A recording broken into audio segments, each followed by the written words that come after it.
तेव्हा पाठक मॅडम त्या ठिकाणी बोलल्या तेव्हा तिथं 8:44 म्हणजे जेव्हा ते टील झालं तेव्हा मॅडम म्हणाल्या होत्या ओ शेट हे त्यांचं रिॲक्शन आहे, हे त्या मॅडमचं रिॲक्शन आहे, को पायलटचं रिॲक्शन आहे.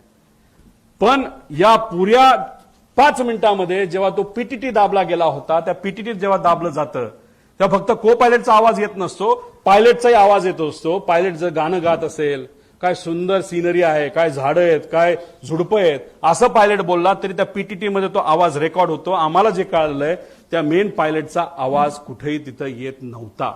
मग पायलट झोपला होता का डोज ऑफ झाला होता का वेगळंच काहीतरी झालं होतं का मुद्दामून त्याच्या मनामध्ये एक निश्चय त्याचा होता की आता आपल्याला हे विमान काही झालं तरी जमिनीवरच त्या ठिकाणी घेऊन जायचं आणि ऍक्सिडेंटच घडवायचा, असे अनेक प्रश्न निर्माण होतात. त्यामुळे ब्लॅक बॉक्समधून माहिती आणणं हे महत्वाचं आहे. ही नॅचरल रिॲक्शन होती, ओ शेट तिथं मेडे बोलावं लागतं, पण मेडे बोलण्याची सुद्धा मानसिकता त्या मॅडमची नव्हती. का?